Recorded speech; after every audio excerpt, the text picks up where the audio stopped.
Oke, bisa dilihat lagi di sini teman-teman? Bisa? Bisa. Oke, lihatin di sini. Sekarang. Ya. Dari pertama dulu deh. Which itu digunakan untuk menggantikan objek yang sama. Ya, yang sama yang disebutkan di kalimat pertama. Which di sini yang sebelah kiri ini. I saw a car. Itu kalimat pertama.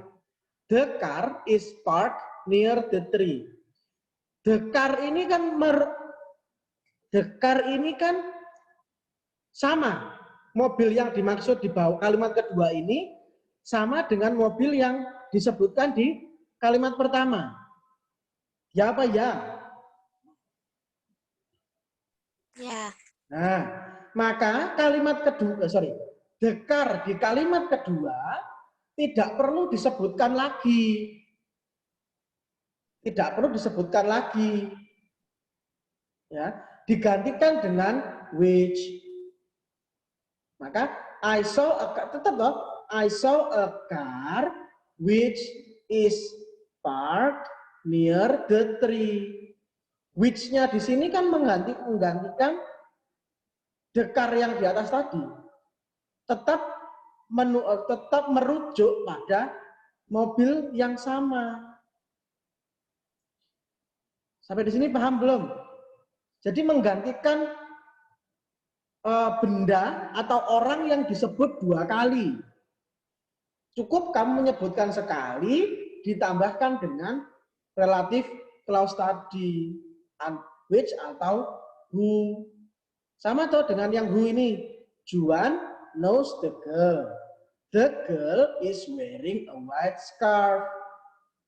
Juan knows the girl. Juan itu kenal dengan cewek, seorang cewek. Cewek yang mana? Cewek yang sedang memakai white scarf. Kan kita nggak perlu Juan mengenal cewek yang sedang mengenakan atau memakai white scarf. Kan redundant atau sia-sia kita menuliskan dua kali the girl di sini. Ya apa ya? Ya. Nah, maka the girl yang bawah karena dia berfungsi sebagai subjek dan memang dia seorang manusia dan manusia itu subjek, ya, maka harus menggunakan who. Jadi kalau digabungkan menjadi Juan knows the girl who is wearing a white scarf. Gitu. Nah, kalau saya menggunakan present participle, saya tuliskan di sini ini present participle.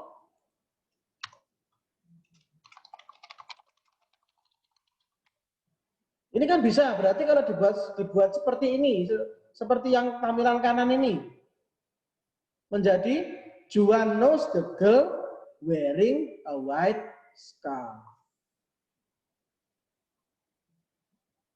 Jadi who-nya dihilangkan kalau di namanya present participle di sini.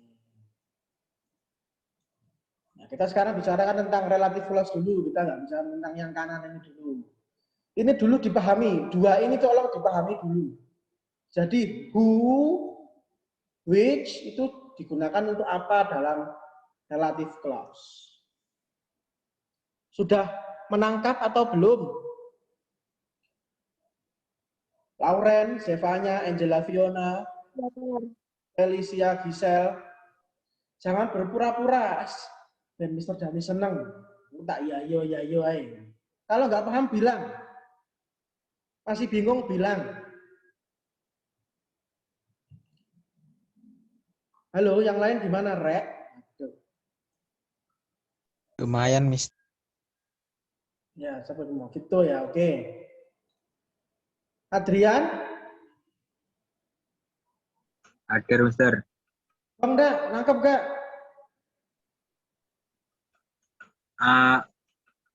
Lumayan lah, Mister. 60-40 lah. Sing 40% sing endi sing enggak paham? Nah, saya nggak paham itu. Si. Anu, 80-20 lah. Ya, saya 20 mana sih nggak paham? Ah, ini yang dibahas kan yang kiri kan? Ah, yang kiri. Yang kiri. Kiri paham. Kalau kiri paham aku paham. Kiri paham ya? Paham. 100 Sing kanan sing belum paham. Yo. belum. Kalau sing kanan nggak pahamnya 60%. Kampret. Kan sama saja toh. Ini lihat di sini. We saw man. Oke, sudah. Yang lain, yang kiri ini paham atau belum? Tolong jujur, jangan bohong. Paham. Paham. Paham. Yang kiri, yang kiri. Yang kiri Kiri paham. paham. Paham. Relative clause. Iya. Oke, sekarang kenapa yang present participle masih belum paham? Padahal kan ini saudara dekatnya si relative clause. Lihat di sini. Di buku kan ada tulisan we saw many swimming fish. Ya enggak? Ya apa ya? Woi. Iya. Ya. Ya. Sekarang tak pecah menjadi, tak ubah kalimat yang saya blok warna apa ini?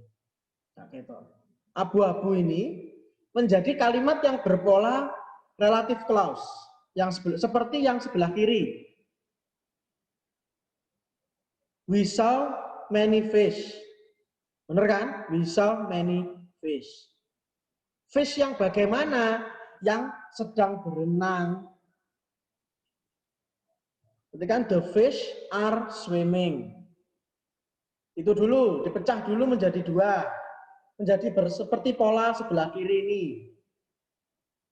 Nah, terus setelah itu digabung, dikombine dengan menggunakan relative clause. Karena ini yang digantikan adalah benda, bukan manusia. Maka kita harus menggunakan which. Kalau manusia, human, dia menggunakan who. Kalau non-human, dia menggunakan which. Itu dulu. Dipahami dulu. Human menggunakan who, non-human menggunakan which. Itu paham atau belum? Paham. Paham. Itu paham. Paham. Nah, di sini yang digantikan adalah the fish, yang dimana dia itu bukan manusia alias non-human, maka kita menggunakan which. Betul?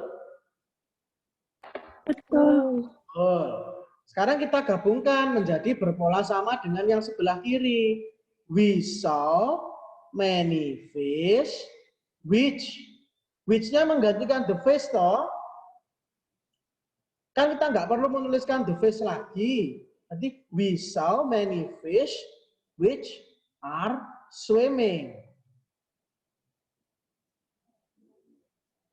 Sampai di sini dulu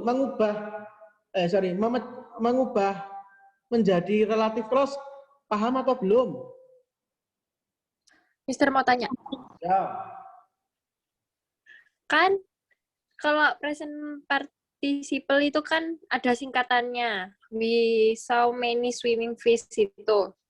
Nah, kalau relative clause itu kan nggak ada singkatannya. Terus bedanya gimana, Mister?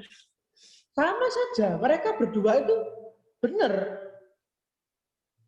Loh, kalau nanti pilihannya ada dua, misalnya di pilihan jawaban gitu.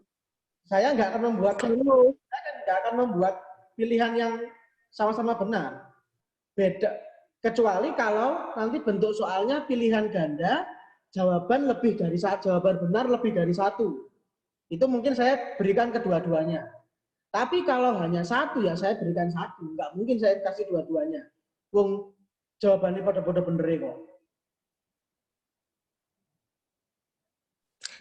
Berarti present participle ini turunannya relative clause gitu ya? Turunannya, kembarannya. Oh. kembar kan tidak Iya, sama persis toh? Iya enggak? Sak kembar-kembare orang itu kan nggak harus sama persis kan? Penampakannya itu loh. Iya enggak?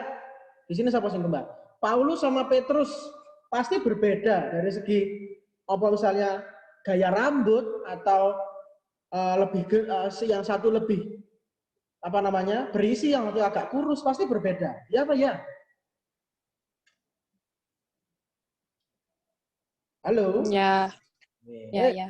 Ya. Ini tolong dipahami dulu, dua ini. Kita sudah kehabisan waktu, ya tolong dipahami dulu. Nanti rekamannya ini saya kirimkan, ya nanti biar diupload di GC. Ya untuk hari ini saya tidak beri tugas lagi. Enak toh? Pahami dulu itu. Terima kasih, Mister. Nah, pahami dulu itu, oke ya. Terima kasih, selamat siang, Tuhan memberkati. Kasih Mister. Terima kasih, Terima kasih, Jadi Mister. bisa. Pahami yang 2 halaman tadi itu ya, jangan nggak dipahami.